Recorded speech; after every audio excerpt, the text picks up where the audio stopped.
用心賞？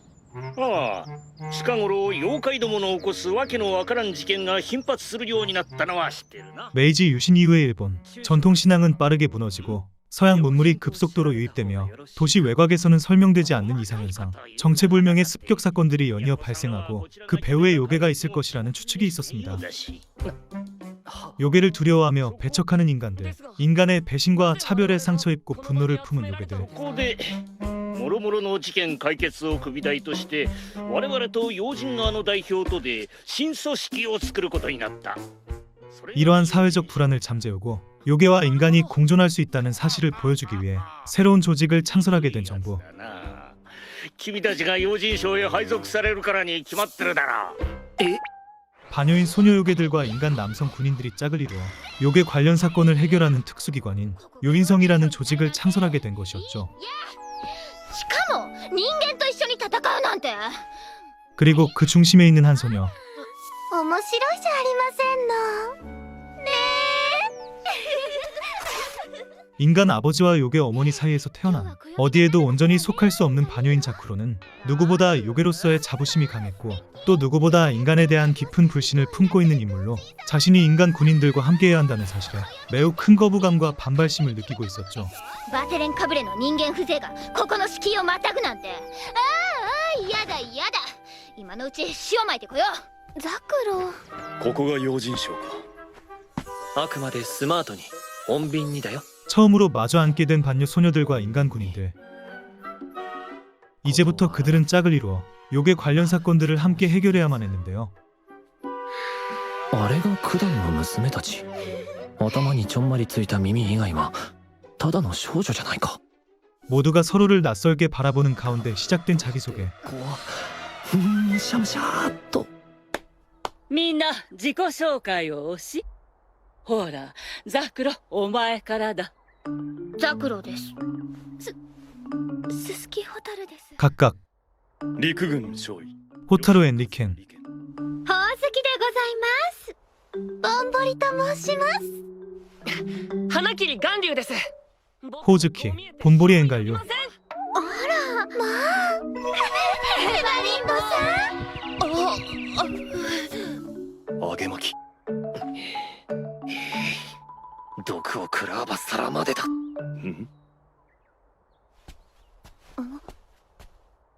帝国陸軍少尉揚げ巻圭です。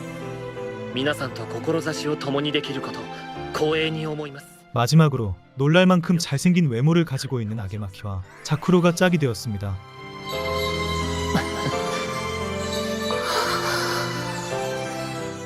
놀랄 만큼 잘생긴 외모를 가지고 있는 그는 인간을 경계하던 자쿠로조차 마음의 벽을 느슨하게 만들 만큼 인상적인 사람이었지만 揚げ巻き。いや軽いめまいが。 요인을 굉장히 무서워한다는 비밀을 가지고 있었는데요. お前の用心嫌いも相当なものだな。しかし大丈夫なのか。これから彼らと寝食を共にするというのに。 仕方ないだろう。用心が恐ろしいなどと知られれば父に。 엄격한 군인이자 그의 상관인 아버지는 이상적인 군인이 되어야 한다며 그를 가르쳤고 그런 아버지에게 자신이 요괴를 두려워하고 있다는 사실은 말할 수 없는 비밀이었기에 무리해서 이 작전에 참가하게 된 것이었죠. やはりダメだ。もう限界を迎えている。 그러나 현실은 생각보다 훨씬 버거웠습니다.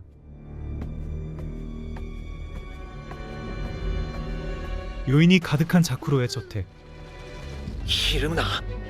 このままでは。 방문을 나서면 저택 안에 드글드글한 요인들이 무서워 화장실을 가는 일조차 극한으로 참고 있었고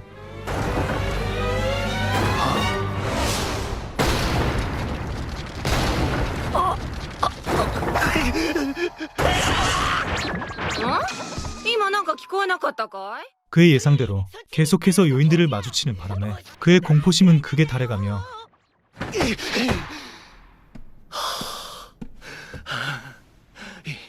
今のは。なな兄ちゃん、ワイにも挨拶させてな。ワイ豆ぞ、ザクロのつくもが見て。いやダメだ。ここで負けたら軍人としていや人間として最も恥ずかしい 그의 정신을 쏙 빠지게 하고 있었는데요.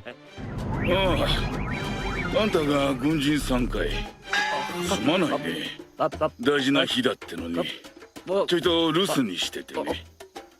これからよろしく頼むよ。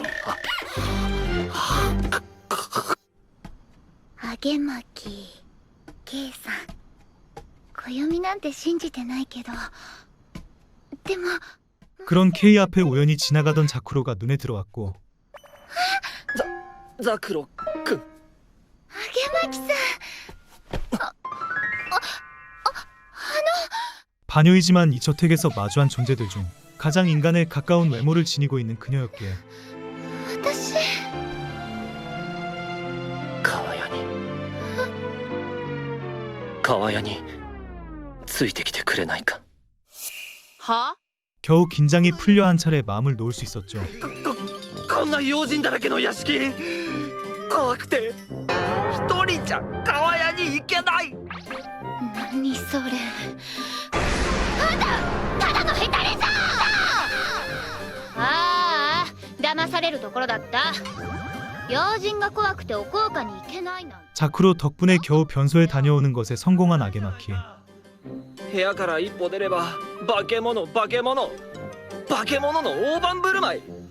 頭に耳がある女の子でもまだマシなくらいだ。 괴물처럼 무섭게만 느껴지는 요인이 가득한 이 저택에서 유일하게 자쿠로한테만큼은 긴장을 풀고 의지할 수 있게 돼요. この白い液体は何気持ち悪い牛のお乳を飲むだなんて。ためになることは積極的に受け入れていくべきだと思うけど。偉そうなこと言っちゃってあんたなんて用心が 자쿠로와의 우연한 접촉에도 거부감을 느끼지 않을 수 있게 되었습니다. さあさあお騒ぎはそこまで。さっさと朝食を済ませてお花見の準備に取り掛かるよ。じゃあ 아직 어색한 모두를 위해 꽃놀이를 마련한 쿠시마츠. もう用心に触れても平気なようだ。本当だ。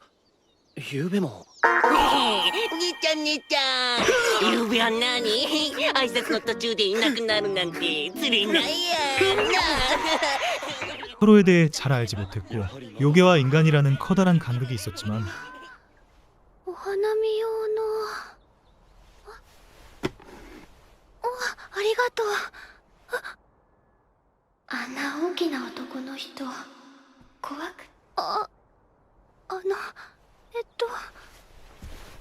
これなら怖くないか。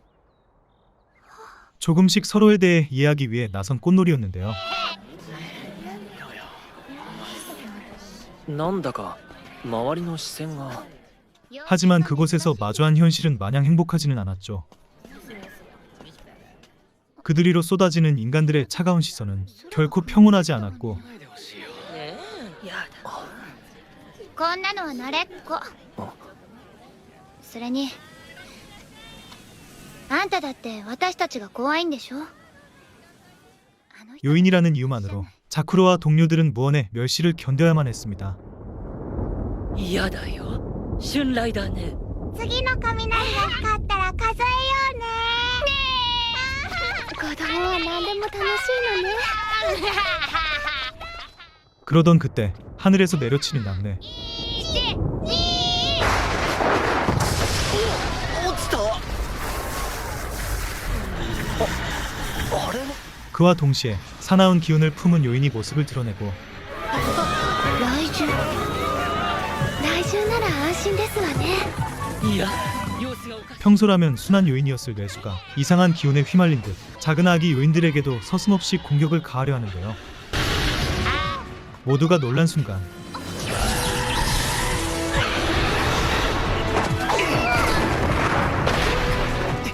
망설임 없이 몸을 던져 사쿠라와 키리를 구해내는 아게마키. 何やってんのよ。あんたこそ早く逃げなさいよ。そうしたいところだが腰が抜けて。 하지만 정작 자신은 다리에 힘이 풀려 움직이지 못하게 되어버렸죠. まったくヘタレのくせに格好なんてつけるから。 요괴를 무서워한다면서도 순간적으로 자신을 희생해 어린 요인들을 구하려 합니다. それでは改めキリさくらお願い。그의 용기에 고마움을 느낀 반려소녀들은 그를 구하기 위해 주문을 외우며 힘을 모으기 시작합니다. 春爛漫の青のもと咲かせてみせましょう乙女花。 그 가운데 가장 강력한 힘을 지닌 자쿠로를 중심으로 いざようようと参ります。 하나 둘씩 영역을 모아가기 시작하는 스스키 호타루, 본보리와 호우즈키. 휘몰아치는 요력의 기운 속에서 자쿠로는 단연 압도적인 기운을 뿜어내며 폭주하는 뇌수를 향해 자신의 모든 힘을 실은 한 방을 날려 이성을 잃고 날뛰던 뇌수의 이성을 되찾아 원래의 순한 존재로 돌아올 수 있게 만드는 것에 성공하죠. お粗末様でございました。 폭주한 뇌수를 잠재운 덕분에 꽃잎이 흩날리는 평화로운 시간을 되찾은 일행들. 大丈夫なのかあれは本当に大丈夫なのか 어색하고 경계로 가득했던 분위기는 어느새 한결 부드러워지고 でもなんで暴れたんだろう。来週に怪力なんて関係ないだろうし。 처음에는 리켄이 무섭게만 느껴졌던 호타루 또한 자신을 배려해주던 그의 다정함을 떠올리며 これなら怖くないか。 그를 향해 굳게 닫혀있던 마음의 문을 천천히 열어가고 있었죠. また牛のお乳。 이후 일행들은 서로의 문화와 삶에 조금 더 가까워지기 위해 노력하지만 やっぱりダメ。もう食事は終わりかい。食欲なくした。 자쿠로는 여전히 우유의 맛에 익숙해지지 못했고 よかったらこれをは？口に合うかわからないけどとりあえず色素とかは使ってないものを選んだんだはあ？ ええ 요인에 대해 좀 더 이해하고 싶다는 기특한 마음이었지만 어설픈 지식을 찾아버린 탓에 자쿠로에게 양초를 먹이려는 무례한 실수를 벌이면서 バカにするのもいい加減にしてよ。なんもムカムカする。ザクロ君 서로를 향한 노력이 때론 얼마나 엇갈릴 수 있는지 もしかして間違ってた文献を調べたのかい。はい先日の事件で思い知ったんです。自分がどれだけ要人に対して無知なのかを。いつまでも要人を怖がるんじゃなく共に戦うパートナーとして少しでも理解したいと思って。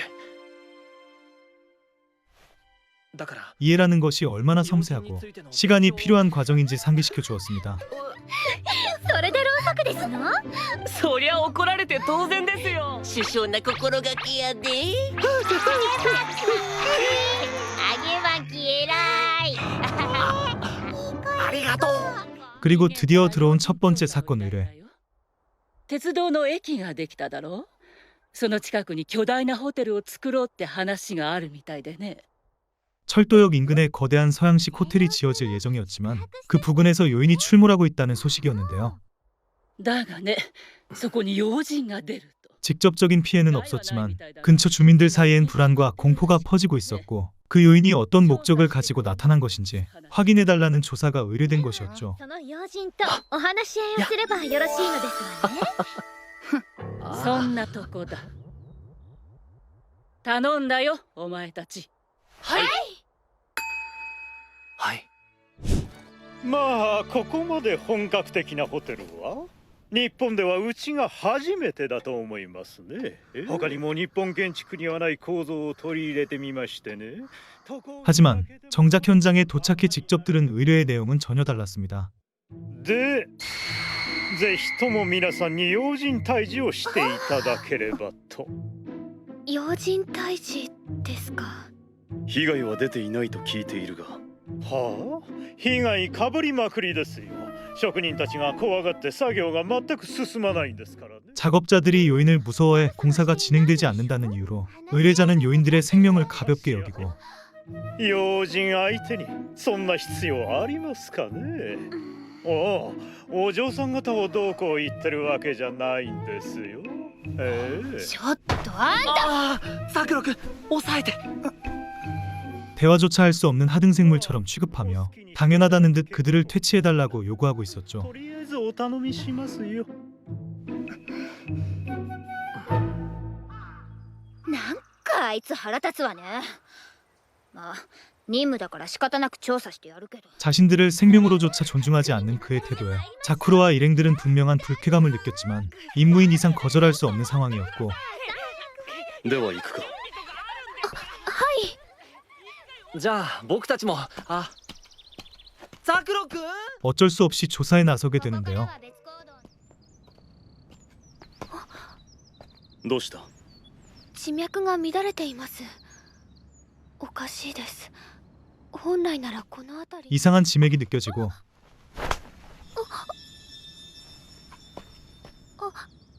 ありがとうございます。てっぴり腰やな兄ちゃん。気合入れていこうや。気合いい。 자쿠로와 떨어져 버린 아게마키와 마메조 앞에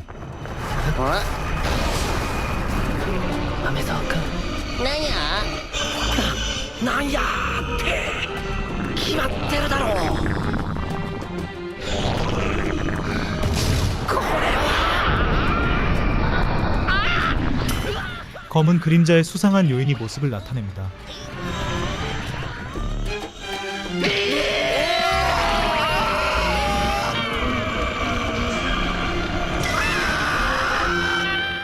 위협적인 분위기를 풍기며 제스처를 취하는 그림자 요인이지만 직접적인 공격은 어떠한 것도 하지 않았고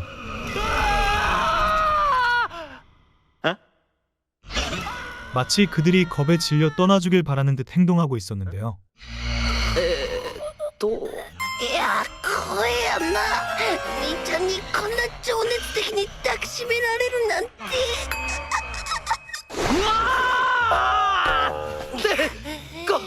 ごめん。あげまき。この要人は 심지어 다른 일행들이 현장에 도착하자 맞서 싸우기는커녕 곧장 어둠 속으로 도망치듯 사라져버리기까지 하였죠. 行きましょう。 수상한 요인의 뒤를 쫓는 아게마키와 일행들. 그들이 도착했을 땐 이미 자쿠로가 그곳에 도착해 있었습니다. ザクロくん。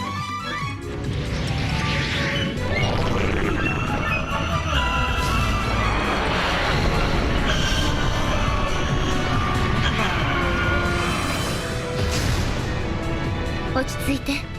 戦うつもりなんてないわ。 그녀는 그림자 요인과 대화를 시도하려 하지만 그는 겁에 질린 듯 온몸을 떨며 대화가 되지 않았고 じゃあ仕方ないか。なんだろう。あの要人怯えているように見えるんだが。あんな大きな化け物がそんなはずないでしょ。豆ぞ。はいはい。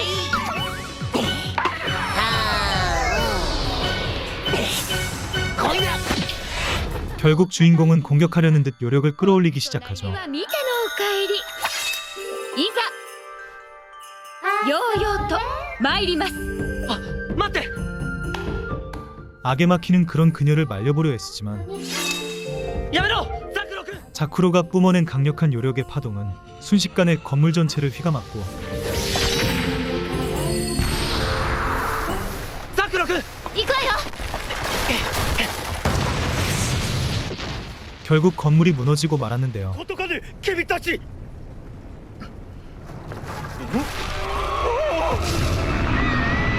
あんたあれ出しなさい。今朝のあれよ。今朝のって。あ、これを。は？口に合うかわからないけど、とりあえず色素とかは使ってないものを選んだんだ。はあ？ええ。 두려워하는 검은 요인 앞 양초를 들어올리는 자쿠로. 怖がらないで。後でちゃんと闇を返してあげるから。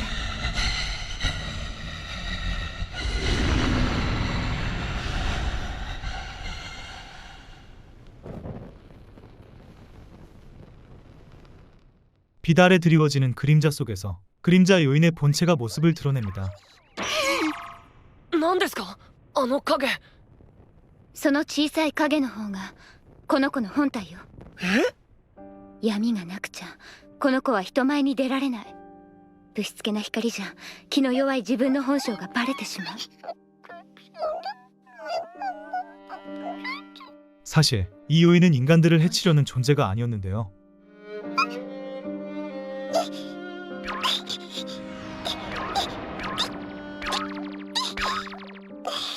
개발로 인해 자신이 살던 신당이 파괴되고 밤에도 불빛이 가득한 세상 속에서 어둠을 터전 삼아 살아가던 그림자 요인은 갈 곳을 잃은 상태일 뿐이었죠.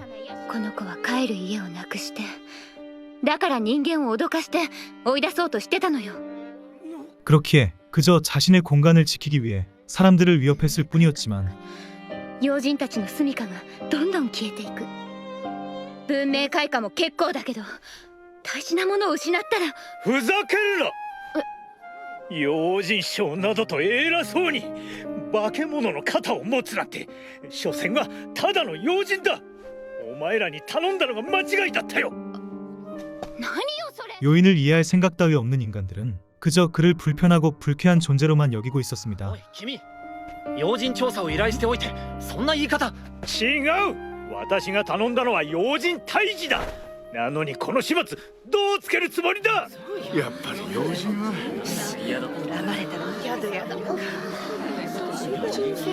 余人なんていなくなればいいのに怖い怖い君たちいい加減にしたまえ 그때 나타난 하나다테 중위. 花立て注意なるほど事情はよくわかった社は元通りにしていただきましょう花立て注意代用としてこの辺りの軍用地を提供しましょうもちろん今までの公費も負担し 그는 그림자 요인을 위해 새로운 사당을 지을 것을 명령하고 근처 땅과 공사 비용까지 지원하겠다는 약속으로 혼란스러웠던 상황을 단번에 정리해 주었죠. 花立て注意大丈夫なんですか特段でそんな大事なことをああこれは重要な問題だからね要人と共に手を取り合って時代を作っていくための汎用のお嬢さんザクロさんと言ったねはいありがとう文明開化も重要だが忘れてはいけないものがある教えてくれたのは 그리고 인간들에게 상처받았을 자쿠로의 마음까지 위로하며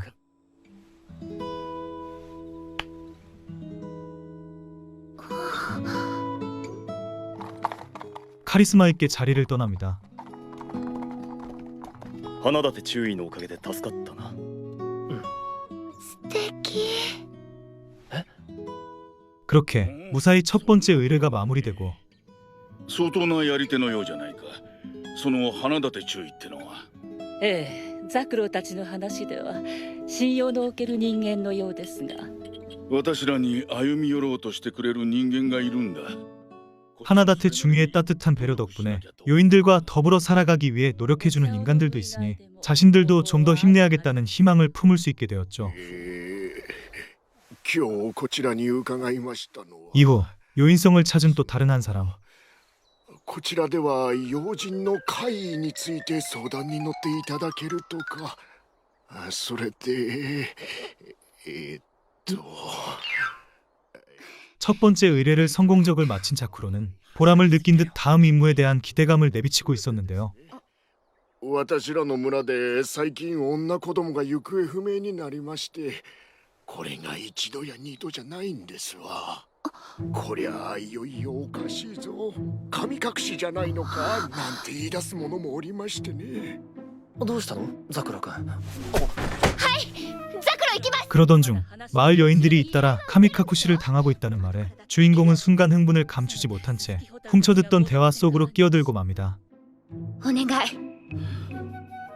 お願い串松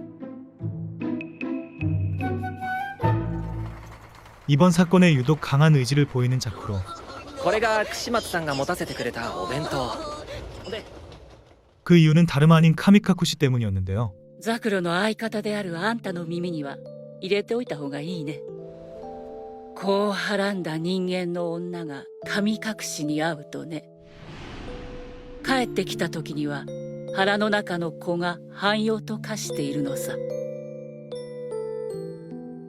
女は狐つきと呼ばれ意味嫌われて生まれた子はすぐに親元から取り上げられちまう 바뇨는 모두 카미카쿠시를 당한 여인들로부터 태어난 존재였기에 바뇨인 주인공이 이번 사건의 진실을 꼭 알아야겠다고 결심한 것이었죠.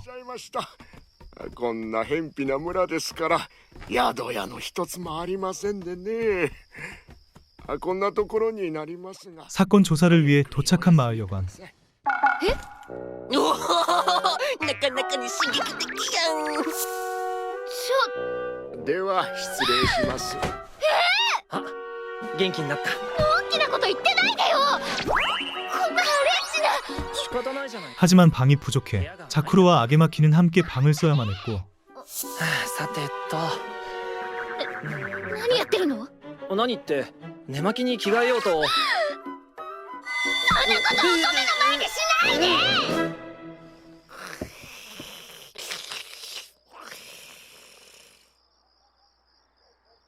ここから入ってこないでよ。入ってきたら 두 사람 사이에는 미묘한 긴장감이 맴돌기 시작하며 とにかく手なんて出しません。君のがよっぽど恐ろしい。いや用心が怖いとかじゃなくて、今のはただ君の性格がというか、いやそれも失言だな。確かにそうね。人間が汎用なんかに手は出さないわよね。だから違う。 사소한 말에도 툭툭 튀는 신경전이 오가기 시작합니다. どこに行くんだい？お前も過保護だね。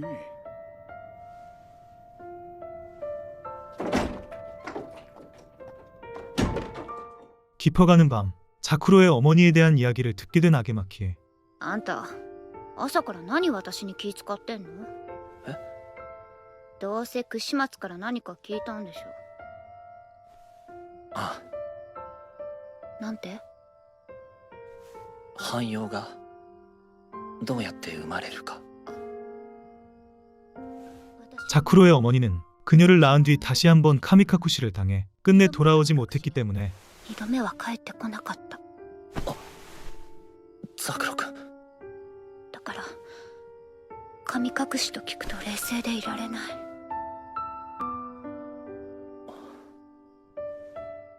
주인공은 이번 사건을 통해 어머니와 관련된 단서를 찾을 수 있을지도 모른다는 생각에 누구보다 간절하고 예민하게 사건에 임할 수밖에 없었던 것이었죠. 母上はいずこで元気にしてらして、いつも君を思っているよ。ごめん、根拠もないのに。でもなんとなくそんな気がして。ありがとう。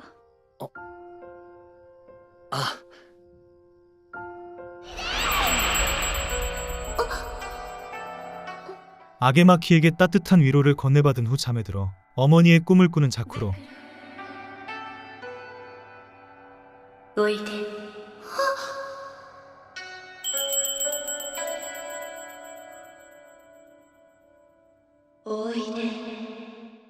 자신을 부르는 어머니의 목소리에 잠에서 미처 깨지 못한 듯한 모습으로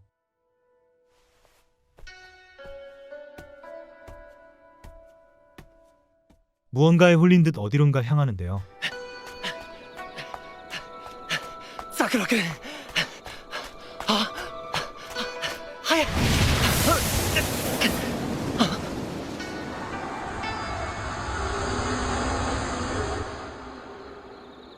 あれは狐？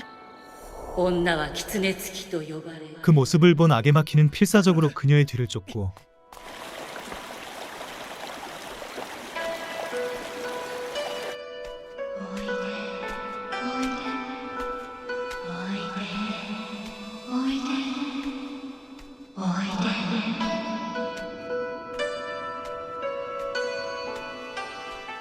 끝내 자쿠로를 구해내는데 성공합니다.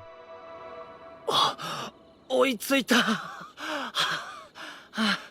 れ、さっきの狐は？よかった、無事で。やっぱり呼ばれてたんだね。私こんなところに洞窟？ 정신을 차린 자쿠로와 함께 그녀가 무의식적으로 향하던 길을 따라가던 두 사람. なんだろうここ。すごく嫌な匂い。え？ちょっと変なとこ触んないで。 그곳에서 사람들이 무언가에 홀려 사라진 이유를 알게 되었죠. 後ろ。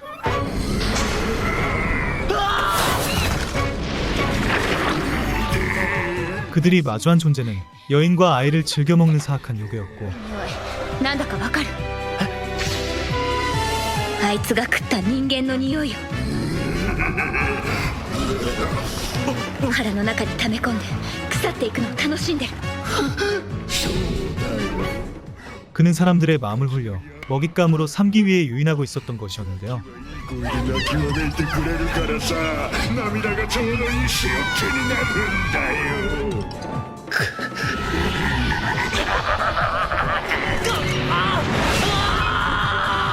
なんだ男か。男の肉は美味しくないし。女もいるの忘れないで。 모든 진실을 알게 된 자쿠로는 단번에 요괴를 퇴치하는 것에 성공하며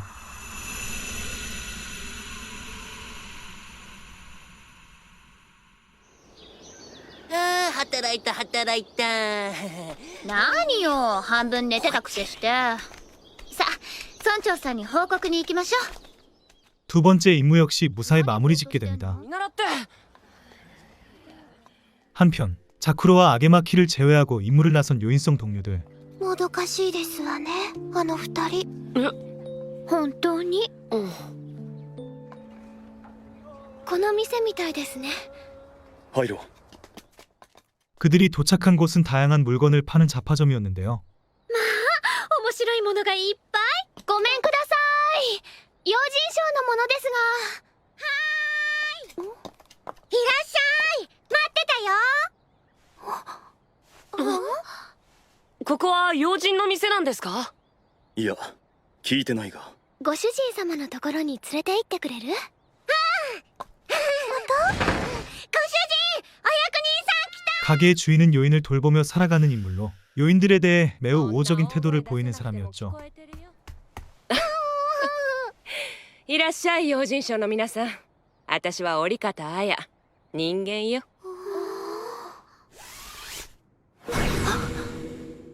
그녀가 이들에게 내민 것은 소유한 사람들에게 불행을 불러왔다는 불길한 기운이 감도는 한자루의 칼. 以来身内に不幸が相次ぎ、もしやこの刀が原因ではと思い当たり、ここに参った次第でございます。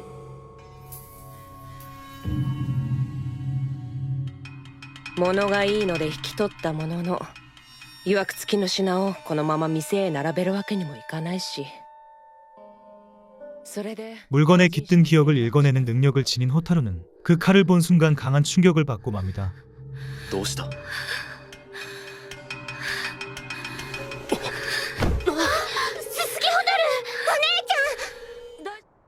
気にするな。調査は花切たちに任せた。 충격으로 인해 잠시 자리를 피해 쉬고 있던 호타루. お姉ちゃん。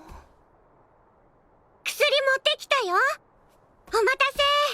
ありがとう。 그런 그녀를 걱정한 어린 요인은 약을 가져다 주었는데요. あら、その櫛。おお、これママの櫛なんだ。綺麗でしょ。 그녀가 건네준 약에 대한 감사를 전하던 찰나 우연히 그녀가 지니고 있던 빚에 대한 기억을 잃게 되고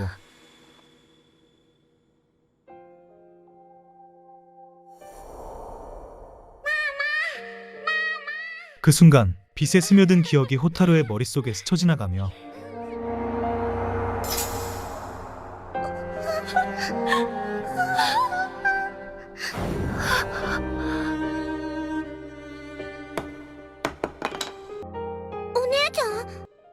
아이가 왜 어머니와 이별하게 됐는지에 대한 사연을 알게 되었죠. 麦、ママのこと覚えてる？ずっと前に離れ離れになっちゃったからあんまり覚えてないんだ。そう、麦のママは麦のことが大好きな優しい人よ。うん。いつか迎えに来てくれる？麦がいい子にしていたらいつかね。お前はなぜ麦の母親のことを？ 하지만 자신이 기억을 읽을 수 있다는 사실을 리켄이 꺼려하거나 부담스러워할까 말하지 못했던 호타루. 私リケン様に隠していたことがあります。 용기를 내어 그에게 털어놓으려던 순간 リケン様、私は麦、大丈夫？いい子にしてたらママに会えるってお姉ちゃんが言ってたから、いい子でお手伝いしようと思ったんだけど届かなくて。麦、 불길한 기운이 담긴 검이 호타루의 손에 쥐어지게 되고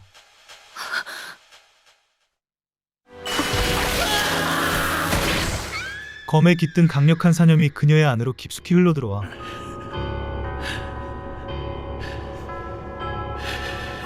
마치 빙의된 듯 그 살인귀의 기억과 감정에 완전히 사로잡히고 말았습니다.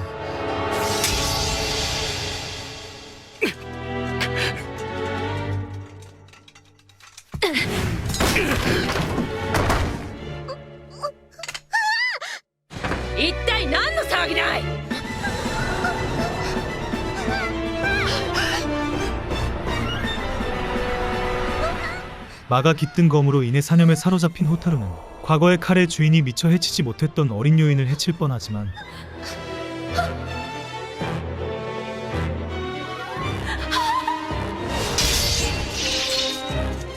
그런 그녀를 막아선 리켄 덕분에 비극은 피할 수 있었죠.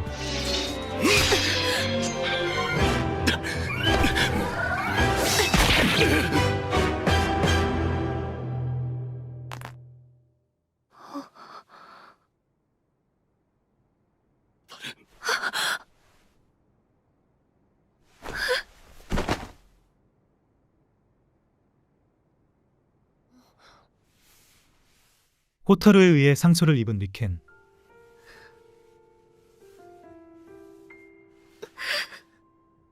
ススケホタル。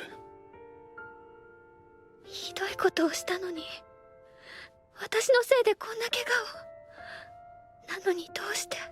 リケン様の手から伝わってきたのは、私を心配してくださる心ばかりで、温かくて申し訳なくて。 깊은 죄책감에 휩싸인 그녀는 자신의 능력조차 원망하게 되었는데요. 私は触れることで人の心を感じます。強い波動を持つ者は近づいただけでもでした。手にしたものは人殺しと化す魔を宿した刀。分かっていたのに心を読めることを知られたくなくて、もしリケン様が止めてくれなかったら。 그런 호타루의 마음을 알고 있는 리켄은 상처받은 호타루의 마음을 다정하게 감싸 안으며 伝わっているのか？はい。自分はこの通り言葉が足りないから感じ取ってもらえた方がありがたい。その方がお前への気持ちも正しく伝わるだろう。 말 대신 따뜻한 품으로 자신의 마음을 전합니다. ではこれは用心賞でお預かりします。よろしくね。また来てね、お姉ちゃん。麦。ね、私ママがどこにいてもがっかりしないようにもっといい子になるよ。ね。 비극을 부르는 검. 麦。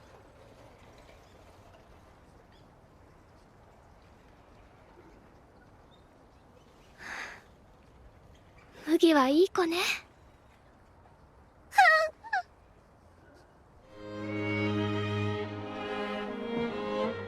잠시 위태로웠지만 그 검을 무사히 요인성으로 회수하는 것에 성공하며 모두의 힘을 모아 무사히 임무를 완수해낼 수 있었죠.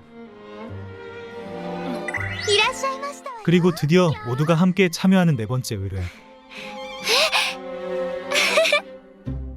이번 의뢰의 주인공은 다름 아닌 하나다테 중이었는데요. 美女に誘われついていったところ巨大な人食い雲に変化したとのこと。 최근 정부 고위층이 모이는 무도회나 야외에서 사람을 홀리는 식인검이 요인이 미녀로 둔갑해 나타난다는 괴담이 돌았고 そこで用心省に今宵開かれる陸軍上層部の夜会の警備をお願いしたいのです。 오늘 밤 열릴 군 간부들의 야외에 나타날 확률이 높았기에 요인성의 경비와 감시 임무를 의뢰하게 된 것이었죠. 承知しましたのでご安心を。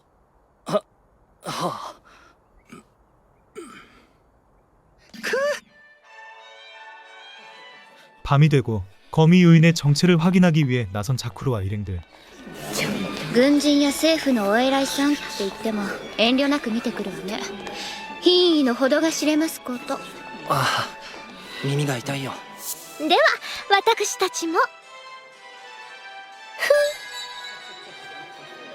なんですそれ。ザクロの指示でこの花びらを1枚ずつここにいるご婦人にくっつけてるんですの。 꽃잎을 사람에게 붙이면 그 꽃잎이 사람의 기척을 읽을 수 있는 능력을 지닌 호우즈키와 본보리 자매. お二人ともそんなことができたんですか。私たち2人の特技ですのよ。 그녀들의 능력을 활용해 거미 요인을 탐색해 보기로 합니다.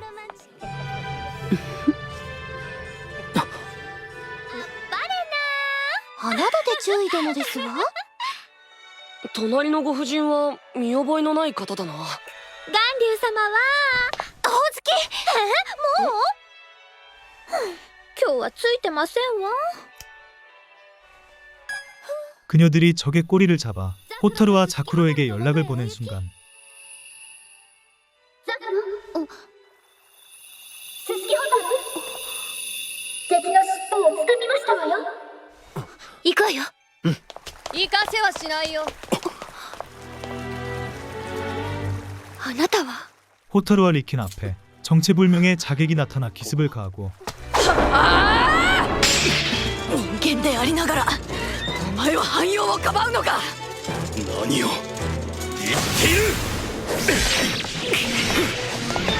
逃がさない。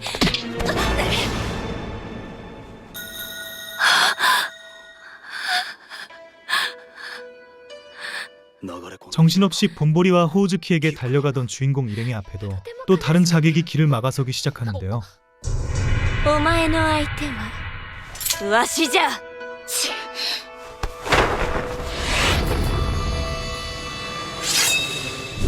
ゃあごめんください。ちょっと開けていただけます？ 그 시각 호우즈키와 본보리는 자신의 능력을 사용해 이미 적의 본거지에 가까워져 있었죠. どなたか返事してくださいな。巌流様、あれ。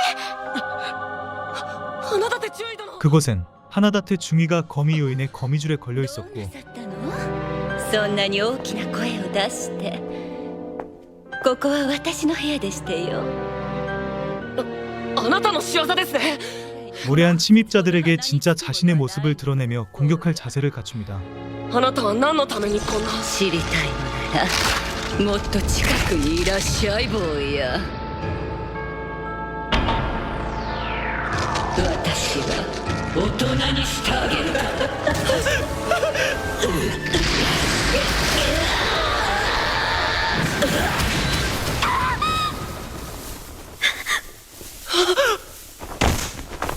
위험에 처한 순간 ボンボリさん、ボンボリさん、話してください、ほおずきさん。ボンボリさんが。ダメ。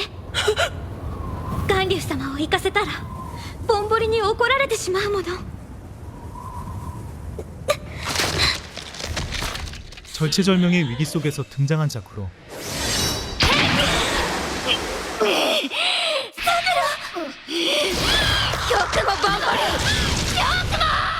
가까스로 거미 요인을 퇴치하는 것에 성공하는데요. 쓰러진 거미 요인. 何も知らずに戦わされてなんて哀れな汎用。何がおかしい。つくはねの子ザクロ。どうして母様の名を知っている。 그녀는 자쿠로의 어머니 이름을 말하며 자쿠로와 어머니의 비밀을 조만간 알게 될 것이라는 의미심장한 말을 남기며 호련히 모습을 감추었습니다. 何を知ってるの。ねえ。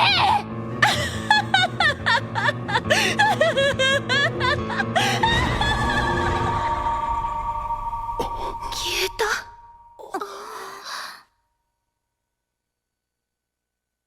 私の秘密。 거미요인의 말을 들은 후 혼란을 감추지 못하는 자쿠로.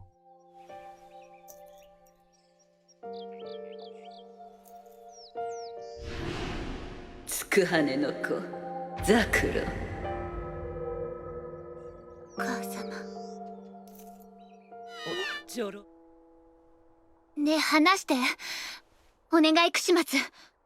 ザクロ。 늘 자신과 자신의 어머니와 함께였던 쿠시마츠에게 어머니와 관련된 모든 진실을 밝혀달라 호소하지만 串松知ってるんでしょ？あの頃、私と母様の隣にはいつも串松がいた。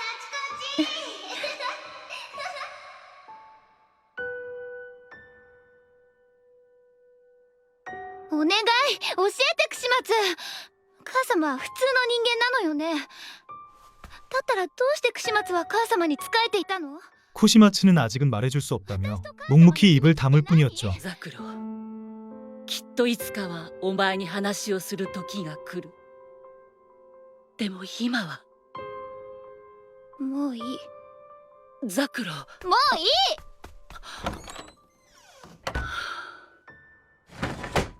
사라진 어머니에 대한 그리움.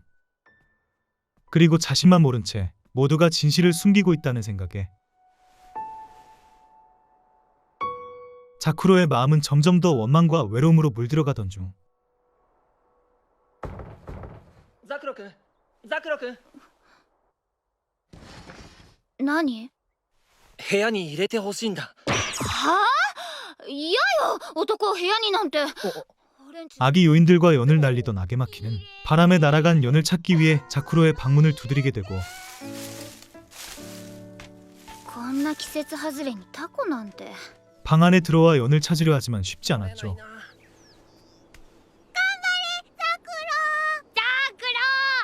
ザクロ君、気をつけて。っていうか、真下から見たら殺すから。見ないから気をつけて。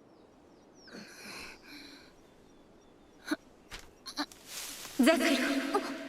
その先に行ってはダメ。母様。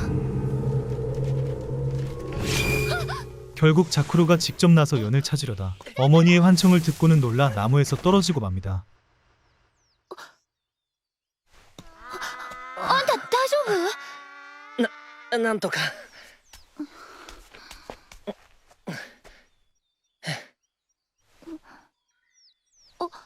그 충격에 어머니가 남겨준 소중한 펜던트까지 망가져 버리지만 これなら簡単に治りそうだ。意外と器用なのね。一言余計だよ。このペンダント、母様がくれたものなの。え？これだけが母様が残してくれたぬくもり。 아게마키는 망가진 펜던트를 손수 고쳐주며 ありがとう。つけてあげるよ。あんたね。 그녀의 상처받은 마음까지 따뜻하게 감싸주는 위로를 건네주었죠.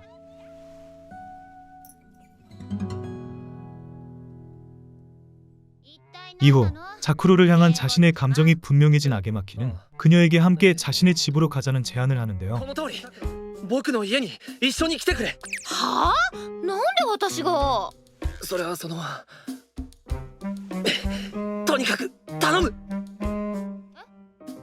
僕の家ではその耳隠してくれないかな。はあ？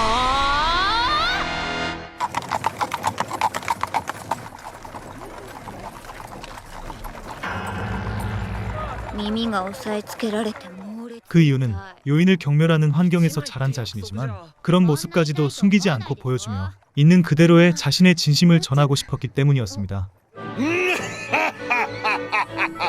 用心どもを成敗するお役目を君のような若い娘も務めておるとは結構これからは西洋に倣ってご婦人も社会に出る時代だ。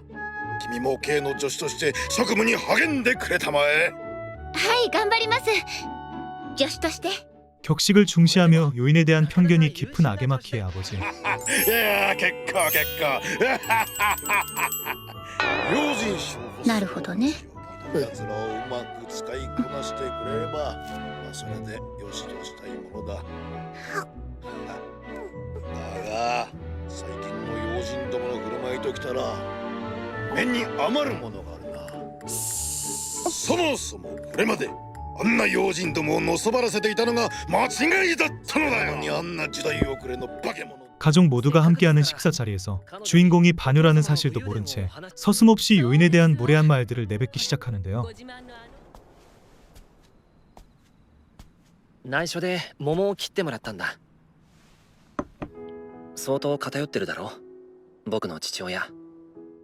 그런 아버지의 모습이 자쿠로에게 있어 너무나도 부끄럽고 미안했지만 그러한 자신의 환경을 이해받고 싶었던 아게마키는 조심스럽게 자신의 과거를 털어놓기 시작합니다.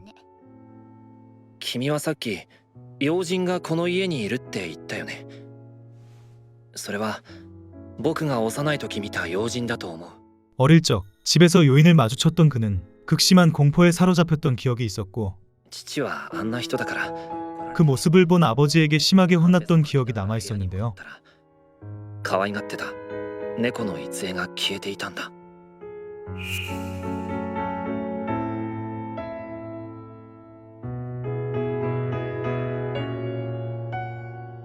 どこを探しても杖は見つからなくて 요인을 본 이후 자신이 아끼던 고양이까지 사라지면서 그 요인이 자신의 고양이를 데려갔다고 믿게 되었고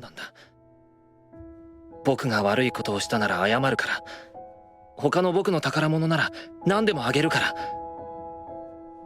杖だけは連れて行かないでって何度も何度も頭を下げて、結局杖は戻らなくて、父に叱られた記憶と杖を失った記憶が重なって、それで用心が怖くなったのかな。でもまだこの 그 이후로 줄곧 요인을 무서워하고 경계하게 되었던 것이었죠.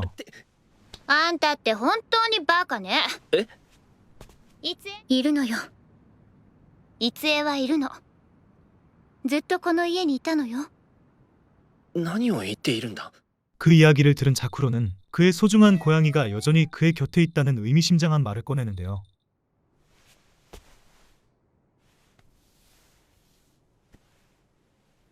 見せてあげ。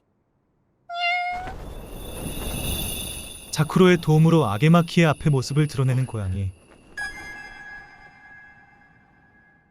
그 순간 어릴 적 보았던 요인이 모습을 드러냅니다. この用心。ザクロ君。まだわからないの？これが杖よ。 놀랍게도 그 요인의 정체는 바로 아게마키가 소중히 여기던 고양이가 요괴화된 존재였던 것인데요. 猫は大事にされると猫股になるの。子供の頃あなたの前に現れたのは大事にしてくれたあなたにありがとうって言いたかったからよ。 고양이를 진심으로 사랑하고 소중하게 대해주었던 아게마키의 따뜻한 마음이 그를 요인으로 만들어준 것이었죠. 杖だ。杖の声だ。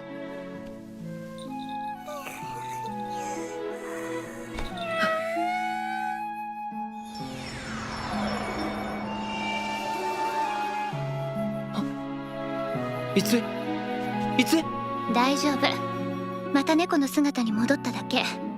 이렇게 아게마키는 자쿠로 덕분에 자신의 과거 트라우마를 치료하고 소중한 추억까지 다시 되찾는 기적과도 같은 변화를 맞이하게 됩니다. たとえ見えなくても杖はいるわよ。この家にずっと。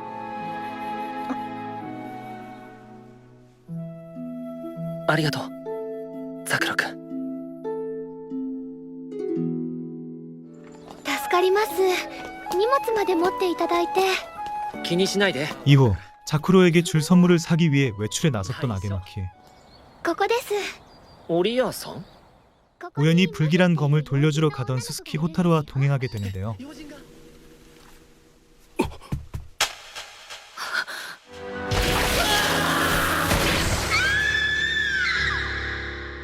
그러던 중 두 사람은 정체불명의 자객들에게 습격을 당하고 はい。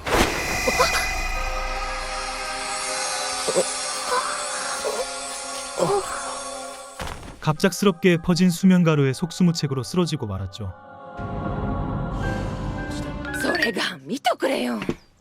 店の前にこれが落ちて 그리고 자파점 앞에 떨어져 있던 문제의 검을 이상하게 여긴 오리카타가 요인성으로 찾아와 무언가 일이 생긴 것 같다고 전해주며 두 사람에게 심상치 않은 일이 벌어졌음을 감지하게 됩니다. 정신을 잃은 호타루와 아게마키. ザクロの大切なもの。ええ、そいつらを捕まえてザクロをおびき寄せるのよ。 사실 그들은 자쿠로를 유인하기 위한 미끼로 이전 패배에 대한 복수를 다짐하며 칼을 갈고 있던 거미 요인이 납치한 것이었는데요.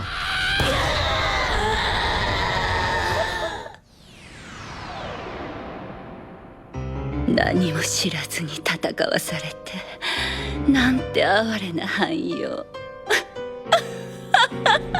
罠とも気づかずに。ザクロ、この借りは返してもらうよ。鈴木蛍君。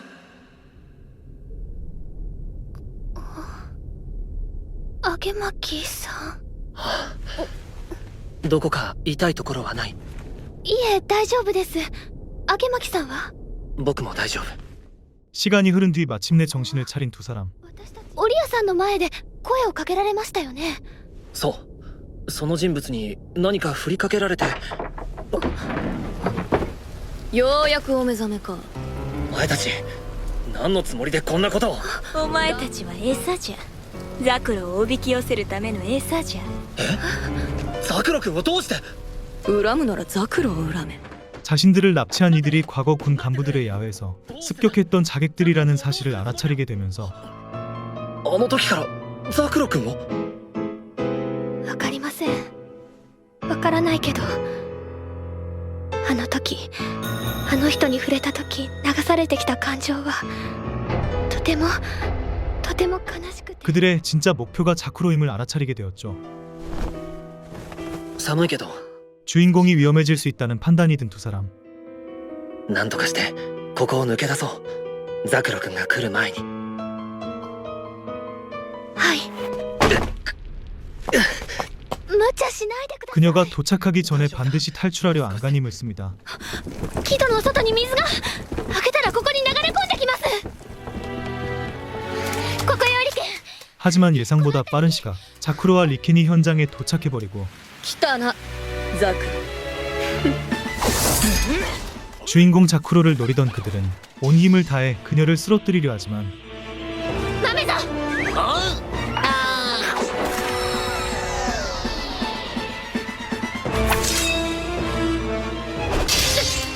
の？ねえ、なんなの？どうして汎用のあなたたちがどうして？許さない。二人に何かあったらお前も許さない。 압도적인 영역을 지닌 자쿠로의 강력한 힘 앞에 또다시 무력하게 패배하고 말았죠.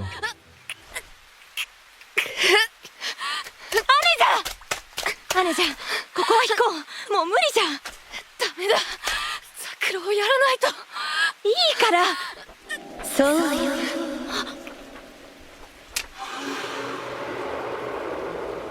ランゴイ様。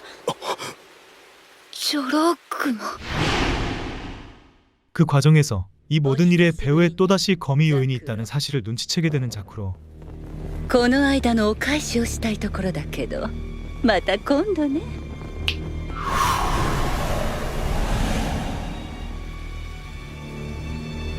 그리고 그 순간 거센 폭우와 들이차는 양수로의 물로 인해 문이 부서지기 직전까지 가고 君に何かあればザクロ君が悲しむ。揚巻さんに何かあったってザクロは悲しみます。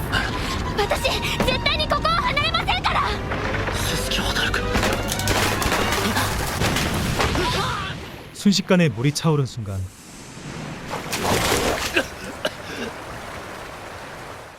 적을 무찌른 주인공과 리켄이 늦지 않게 도착해 두 사람을 무사히 구해내는 것에 성공하게 됩니다.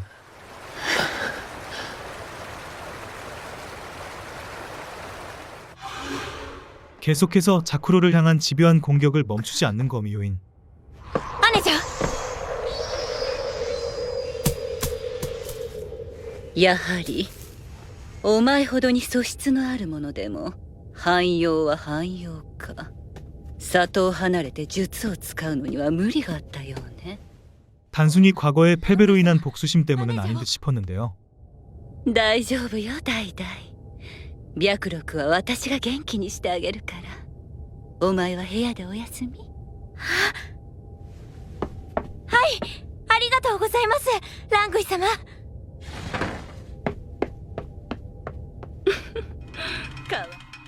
ザクロはどうだった？強いです。私たちとは違う。あの子は 마치 자쿠로의 존재 자체에 어떤 의미가 있는 듯 그녀를 향한 집착을 불태우며 끊임없이 뒤를 쫓고 있었죠. そんな顔しないで。もう君たちに飲ませようなんて思ってないから。いや飲んでみようかと思って。え、大丈夫なの？わかんないけど 서로에 대한 마음은 점점 커져가고 있었지만 아직 확신이 없는 자쿠로와 아게마키. 歩み寄りとか。ザクロ君。 그런 두 사람 앞에 하나다테 중위가 다시금 요인성을 찾아와 花立注意。 코쿠리님에 대한 조사를 의뢰하게 됩니다. 色恋の質問をするとそれに答えてくれると。ずいぶんくだらないことが流行ってるのね。まじないのようなものでしょ。 코쿠리님은 연애에 대한 질문을 하면 그에 대한 대답을 들려준다는 여학생들 사이에서 유행하는 강령술 놀이였지만 奇妙な妖人が現れるようになったらしいんだ。 최근 들어 실체를 가진 코쿠리님이라는 요인이 실제로 눈앞의 모습을 드러내기 시작했다는 목격담이 돌고 있었죠. 何かがあってからでは遅い。じゃあよろしく頼む。了解しました。 아직까지 아무런 해를 끼친 건 없었지만 혹시라도 무언가 일이 벌어진 뒤에는 늦을 수도 있게 하나다테 중위는 빠르게 조사를 요청했던 것이었는데요. それでは始めましょう。 그로 인해 코쿠리님을 직접 불러내기 위해 요인성의 식구들은 강령술 놀이를 시도하게 됩니다.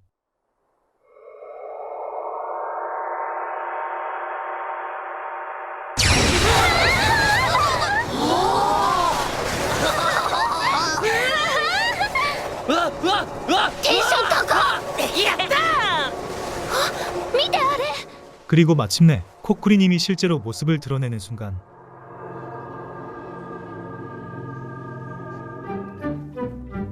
こっくりさんこっくりさんあげまきさんの好きな相手は誰？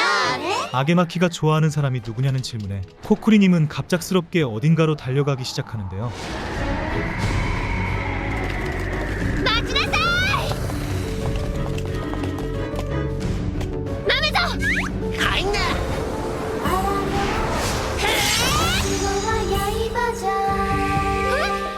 다급히 그 뒤를 쫓아 공격을 시도해보지만 全く聞いていない。 실체가 없는 존재인 코쿠리님에겐 그 어떤 공격도 통하지 않았고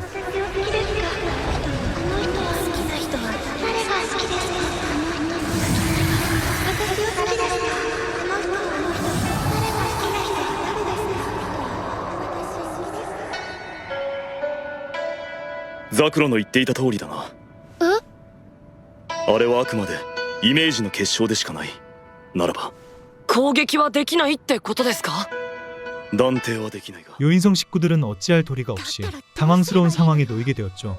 コックリさんは恋の成就を願う娘たちの祈りから生まれたものなんだろう。だったらそいつを見せてやればいいんじゃないかい。と言いますと？ 그때 요인성의 가주인 아마르주가 사랑을 바라는 소녀들의 소원에서 태어난 존재라면 그 소원을 이루어주는 것이야말로 코쿠리님을 없앨 수 있는 방법이 아니겠냐며 이번 사건을 해결할 수 있는 실마리를 던져줍니다. 今度は僕も行こう。そんな注意自らとは。ここまで大きな事件となれば用心賞だけに任せては申し訳が立たない。では行こうか。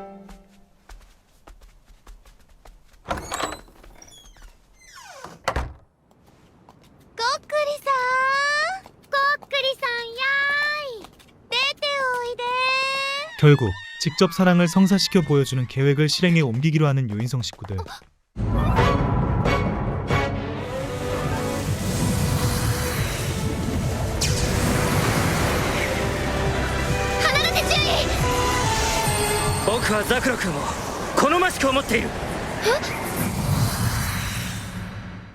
주인공은 혹시 모를 피해를 막기 위해 마음에도 없는 하나다테 중위와의 거짓 사랑 고백을 하게 되고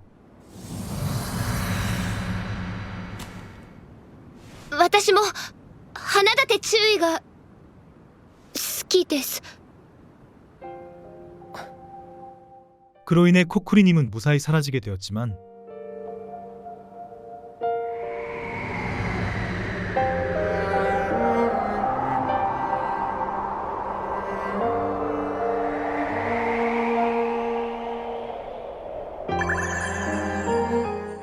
아게마키의 앞에서 다른 남자에게 사랑을 고백한 것이 자쿠로는 너무나도 신경 쓰이고 있었죠.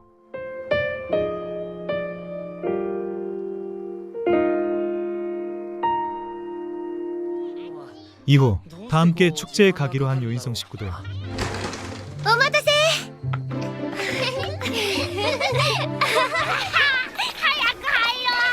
慌てたら危ないわよ。 모두가 축제를 즐기던 중 미로에서 가장 먼저 탈출하는 팀에게 오징어 구이를 주기로 하며 즐겁게 미로 속으로 향하게 되는데요.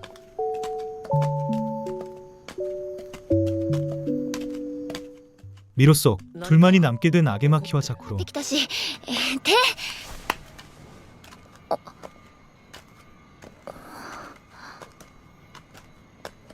僕は君のこと最初は怖がってた。とっくに知ってるわよ。今は違うよ。それも知ってる。じゃあ 코쿠리님 사건 당시 자쿠로가 하나다테 중위에게 사랑을 고백했던 장면이 마음에 걸렸던 아게마키는 이번 기회에 솔직한 감정을 전하기로 마음먹고 용기 내어 그녀에게 진심을 고백하려 하지만 갑작스러운 고백에 당황한 자쿠로는 도망치듯 자리를 피하고 맙니다. 僕はきっとあいつのあんな目、あんな声、初めてで。私。 그 순간 정체를 알 수 없는 강렬한 빛이 그녀를 덮치며 あのね、私ね、お花よりお菓子より母様が一番大好き。母様。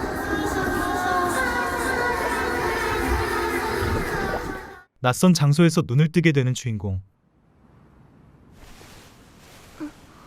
그리고 눈을 뜬 그녀 앞에 나타난 건 あんたこないだの。少々手荒な真似をしてしまったようだが許してほしい。あんた誰よ。ここはどこ。お前と二人きりになりたいとずっとそう願っていた。お前も私を憎くは思っていないだろう。 다름 아닌 하나다테 중이었는데요. それは仮の名だ。本当の名は主だか。 그는 지금껏의 신사적인 모습과 달리 자쿠로를 강제로 가두고 汚れと汚れをより合わせ一つに。ようやく一つになれる。 억지로 자신의 것으로 만들려는 위협적인 행동까지 서슴지 않고 있었죠.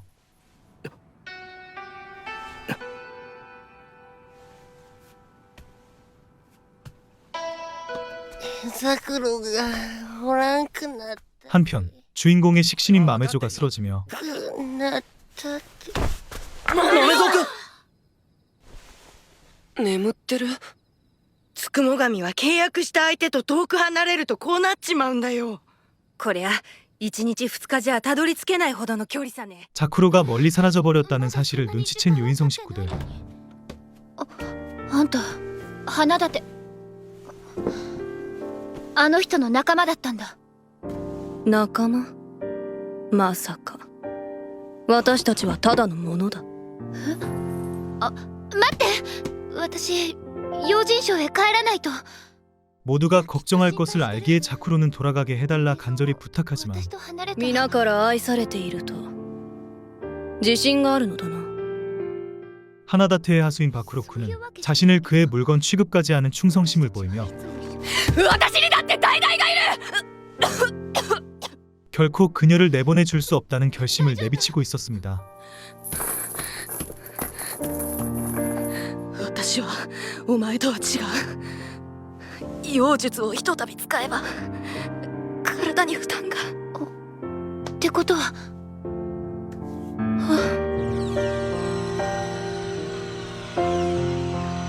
揚力が戻れば少しは楽になると思うの。私のを分けてあげる。お前は 위태로운 바쿠로쿠에게 요력을 나눠준 주인공.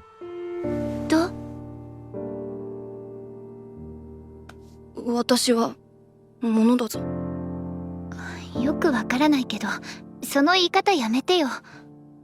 あなたの名前は？白録。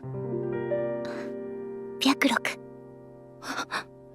잠시나마 숨을 돌리려던 그 순간 私がどんな思いでどんなに 어둠 속 저로구모가 방문을 열고 들이닥치며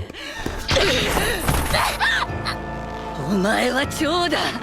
澤高様に群がる 오모다카를 향한 애틋한 사랑과 澤高様の蜜を吸う毒々しい羽をした 그가 지켜보는 단 한 사람 자쿠로를 향한 질투가 얽힌 감정이 폭풍처럼 터져나오기 시작하죠. 사랑이라는 이름으로 오모다카를 도왔던 저로구모. 그러나 그 사랑은 곧 집착이 되었고 그의 시선이 닿는 자쿠로를 향한 감정은 끔찍한 증오로 뒤바뀌어 있었습니다. 全て吸い尽くして 자쿠로를 없애버리겠다는 증오 가득한 공격을 퍼붓던 순간 오히려 그 충격이 주인공을 속박하던 사슬을 풀 수 있게 해주었고 おい、あの娘がいないぞ。澤高様にご報告を。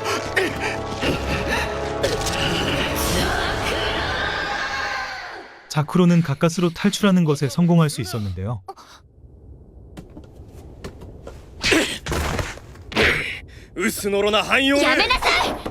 도망치던 중 노예처럼 부려지는 또 다른 바녀와 마주하게 되고 早く白録を。大丈夫？分かっただろう。我々汎用が物でしかないことが。人間にも妖人にもなれない不完全な存在だが、我々女の汎用はまだいい。男と生まれれば人の形を保ってすらいない。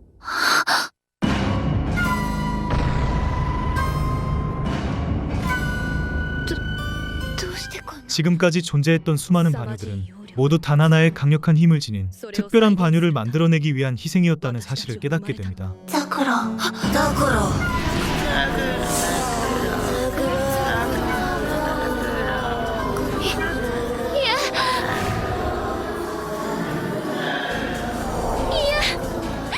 모든 바녀들이 자신을 갈망하는 가운데 그들을 피해 필사적으로 도망치는 자쿠로.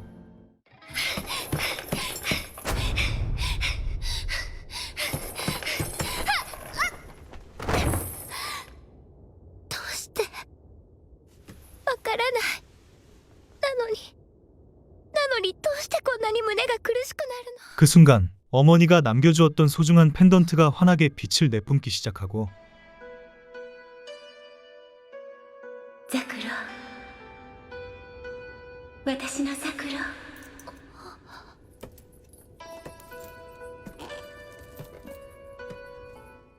마치 그녀를 부르는 듯 싶은데요.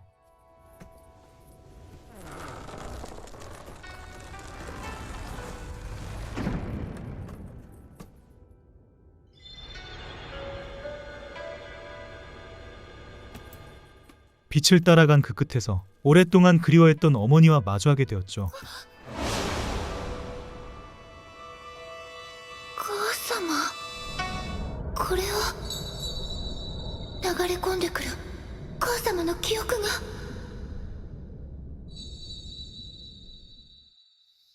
神がかりの里。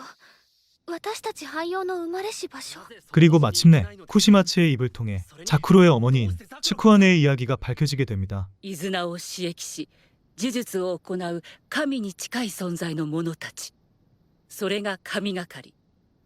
彼らの暮らす神がかりの里で、私はイズナとしてザクロの母ツクハネ様にお仕えしていた。ツクハネ様は 당대 최고의 무녀였던 그녀. 하지만 그 뛰어난 능력은 오히려 그녀를 올가매었고 강제로 영주의 아내가 되어야 했었죠. しかしお世継ぎである澤高様が生まれてからは里からも離れた山奥に幽閉されるように暮らしていた。 그렇게 낳은 아이가 바로 지금의 하나다테 오모다카였는데요. これだけ通ってきてやってるというのにまだ二人目をはらめぬとは。申し訳ありません。お待ちください。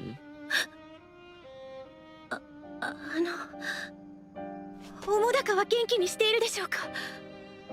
お前には関係のないことだ。私は里一番の巫女。望むと望まざるとにかかわらず里長にあてがわれた娘。 하지만 그는 자라는 동안 단 한 번도 어머니의 품에 안겨본 적이 없었고 츠쿠어네 역시 자신의 아이를 그리워만 하며 멀리서 바라볼 수밖에 없었습니다. おもだかに会いたい。生まれたばかりのあの子を抱きしめたあの柔らかな香り、もう一度。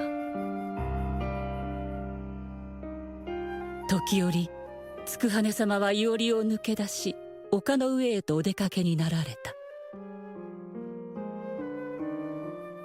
そこからは里長の屋敷が澤瀉様の暮らすその場所が見えた。 외롭게 산중턱을 오르던 어느 날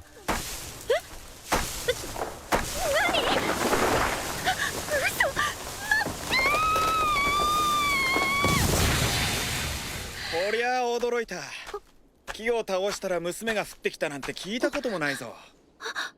これだけ高い木に登るとは山猿並みのおてんば娘だな。 우연히 만나게 된 한 남자 에나가 そんな格好で空から降ってくるから天女様かと思ったが、その口の悪さじゃ勘違いだったみたいだな。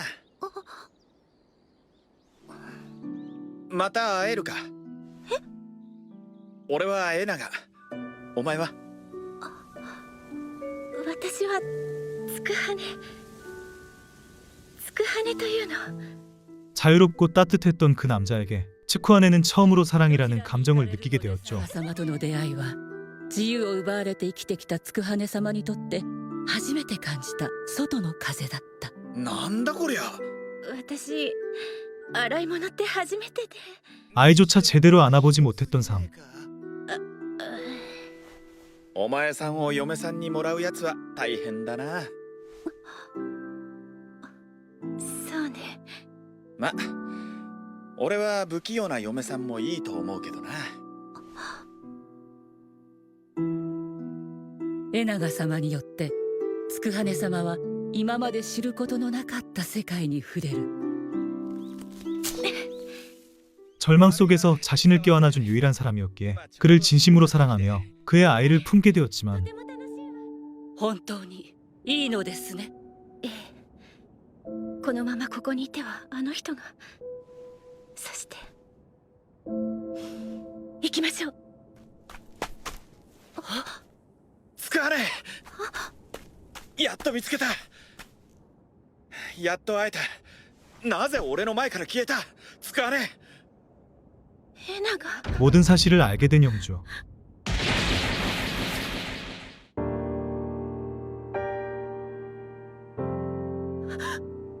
この子が教えてくれたのだぞ。お前がその人間と通じていたことを、お前の汚れた姿を。エナガ。もういい。これが天女様に恋した人間の。 에나가를 죽이고 츠쿠아네의 뱃속 아이마저 반유로 만들어버렸지만 生まれたか。はい。他の汎用と同等に扱い、汚辱の中で呪われた生を遂げさせる。 자쿠로는 역대 최고의 영역을 타고난 존재였고 これはこの容器はもしや生まれた赤子のものか。 ごめんなさい、串松。あなたにまで里を裏切らせて。 그녀는 이 아이만큼은 지켜내기 위해 자신의 모든 것을 걸고 도망치게 되었습니다. 너무나도 강한 존재로 태어난 자쿠로. 그녀의 어머니 츠쿠아네는 자신의 딸 자쿠로를 영주로부터 지키기 위해 그녀의 강력한 힘을 펜던트에 봉인하고 그 대가로 스스로 영주의 성으로 돌아와 죽음을 맞이한 상태였는데요. お願い。どうか私の声をザクロに、澤瀉に届けて。あなたはもしや。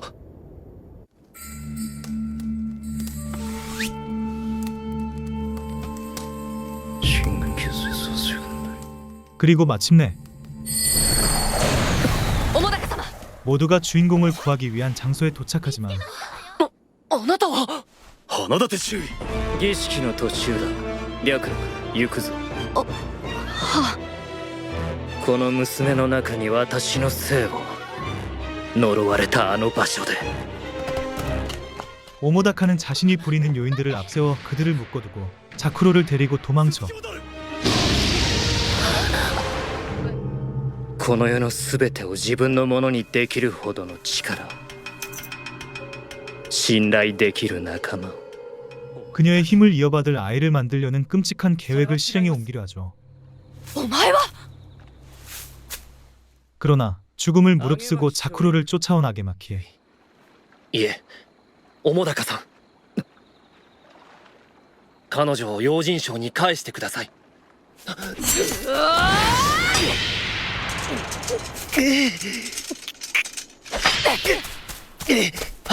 どうしたザクロに守ってもらわねば何もできないか 끝까지 포기하지 않고 주인공을 구하기 위해 온 힘을 다해 싸우던 중 見えるか。お前のためにあの男は死をも恐れず戦っている。なぜお前はそこまで愛される。私とお前は何が違う。もう終わりか無様だなザクロを助けられずここで終わるか僕が助けたいのはザクロ君だけじゃない。 오모다카의 하수인들을 물리친 친구들까지 합세하게 됩니다. 加勢しますよアゲマキさん。花切君みんな甘く見られたものだな。しかしお前たち程度の相手ならば私の力で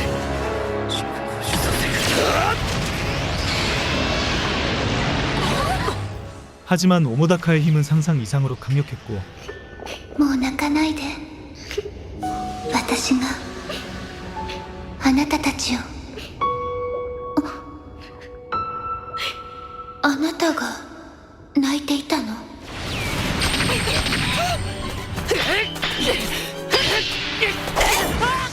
계속되는 전투 속에서 점점 밀리기 시작한 요인성 식구들은 자쿠로의 목에 걸린 펜던트를 벗겨 그녀의 진정한 힘을 개방시킬까 고민하게 되지만 ザクロが身につけている翡翠のペンダントがあるだろう。はい母様にもらったと。あれはザクロの力を封じるためのものなんだ。 우연히 치쿠아네와 마주쳐 그녀가 미처 자식들에게 전하지 못했던 진심 어린 이야기를 전해들은 아게마키는 お願いどうか私の声をザクロに澤高に届けてあなたはもしや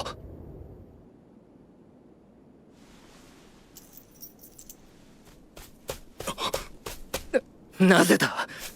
なぜザクロの力を解放しない。 그녀의 뜻을 헤아려 자쿠로의 펜던트를 벗기지 않기로 결심하게 되었죠. ザクロ君の母上の願いなんだ。ザクロ君に少しでも普通の生活をさせてやりたいと。僕はザクロ君の母上の声を聞いたんだ。だからあの女の声を貴様が。 그의 말에 큰 충격에 휩싸인 오모다카. あの女は繁栄を生み出すことを拒否し 그 역시 어머니를 누구보다 사랑했지만 어머니는 자신이 아닌 자쿠로만을 사랑했다고 믿고 있었던 것이었는데요.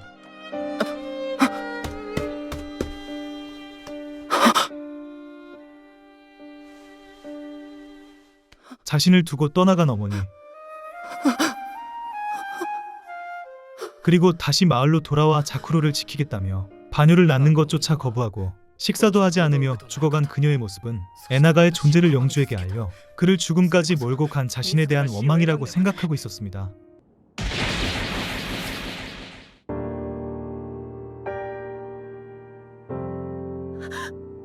この子が教えてくれたのだぞ。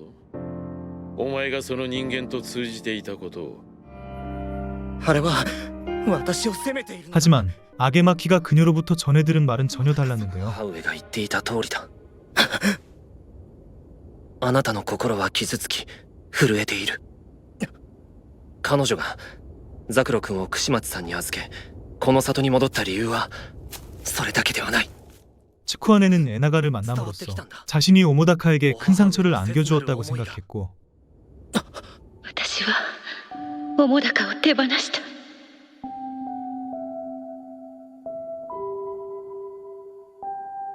私は桃高を手放した。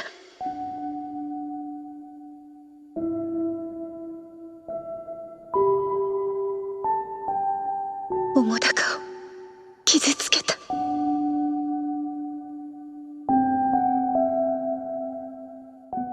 앞으로도 자신의 힘이 계속 이용당하게 된다면 차라리 사랑했지만 품어줄 수 없었던 아들 오모다카의 곁에서 마지막을 맞이하겠다고 마음먹고 스스로 영주의 성으로 돌아갔던 것이었죠. 桃高のそばで最後を迎えたい。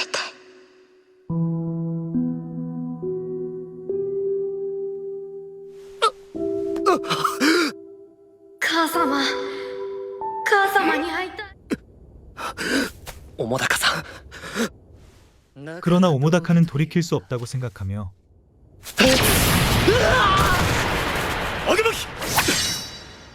今さら聞かされたところで罪は消えず、そして傷も消えぬ。汚れた女の娘だ。所詮は汚れた力だ。やめてください。薄汚れた呪われた力、もういらぬ。今この場で 끝까지 자쿠로의 힘을 이용하려 하지만 그 순간 치쿠아네의 시신이 안치되어 있던 영주의 저택에 거센 불길이 치솟기 시작하고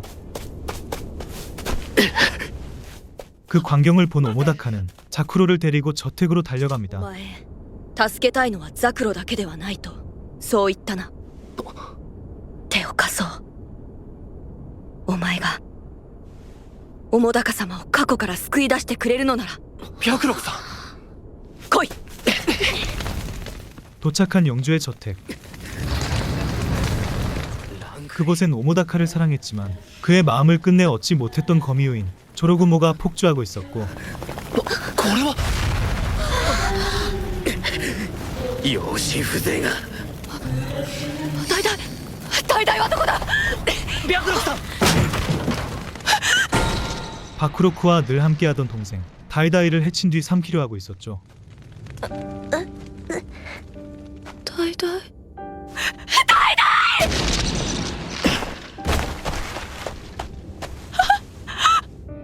やっぱりこの子は使えないわね。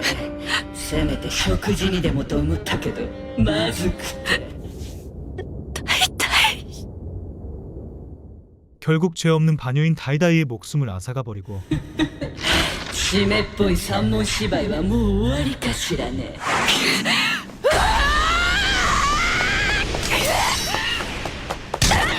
그녀의 능력까지 흡수한 조로구모는 사랑하는 오모다카를 발견하자 ランクイ桃高様、私はあなたを愛していた。愛しているのよ。 그를 자신의 것으로 만들겠다며 완전히 광기에 휩싸여 버리는데요. 食らってしまいたいぐらいに。なぜお前が上官の盾となるのは軍人として当たり前です。それにザクロ君ならきっとこうするはずなんです。またザクロ、ザクロ、ザクロ、揃いも揃って決して何者だ。 그리고 모두가 사랑하는 자쿠로를 향한 질투가 폭발하면서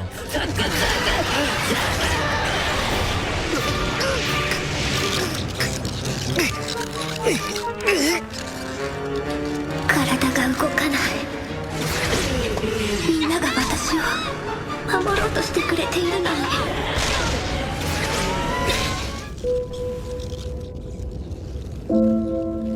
ザクロ君、君が好きだ。 악의 마키와 주인공을 삼키려는 순간 そういうセリフは全てが。 마침내 눈을 뜬 자쿠로 みんなごめんね。ありがとう。ずっとちゃんと届いてたから、みんなの気持ち。ザクロ。ほらとっとと永遠の眠りに落ちていくがいいよ。 소중한 사람들을 지키기 위해 오랫동안 봉인되었던 자신의 힘을 해제하고 폭주하는 조로구모를 단숨에 제압해버립니다.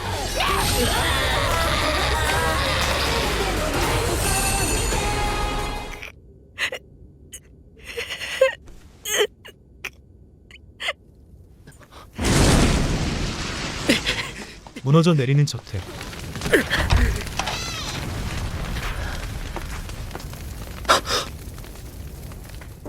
이미 오래전 싸늘한 주검으로 변해버린 어머니의 곁에서 どうして母様。ザクロ君。母親への申しゆえに生前と変わらぬ姿で見えていたというのか。 사랑이라는 이름 아래 수많은 과오를 저질러온 자신의 과거를 참회하며 끝내 모든 진실을 마주한 채 사랑하지만 품어주지 못했던 어머니의 곁에서 早く脱出を。いや私はこの骨と共にここに残る。 자신의 마지막을 맞이하기로 결심하였죠. お前はずっと母と一緒にいただろう。最後私に。そんな。行くわよ。好きにすればいい。ただ母様が本当にそれを喜ぶか考えることね。 그런 오모다카를 따르는 바쿠로쿠. おもだか様。行け。お前はもう自由だ。こんな自由は寂しすぎる。おもだか様、どうぞ私からこの自由を奪ってください。代々と共に最後まであなたにお仕えすることをお許しください。 그 곁을 끝까지 지키기로 결심하며 落ちていくわ。さようなら。 길고 길었던 그들의 아픈 싸움은 끝이 납니다. そう。あんたが隣にいると怖いものなんて何も。 모든 싸움이 끝나고 何？好きだ。 서툴렀지만 진심이었던 감정들을 마침내 전한 아게마키. 好きよ。 그리고 주인공 또한 두려움과 상처를 이겨낸 끝에 조심스럽게 자신의 마음을 건네었죠. 수많은 진실과 아픔, 용기를 지나 긴 이야기의 끝에 따뜻한 사랑을 남기며 소녀 요괴 자쿠로는 끝이 납니다.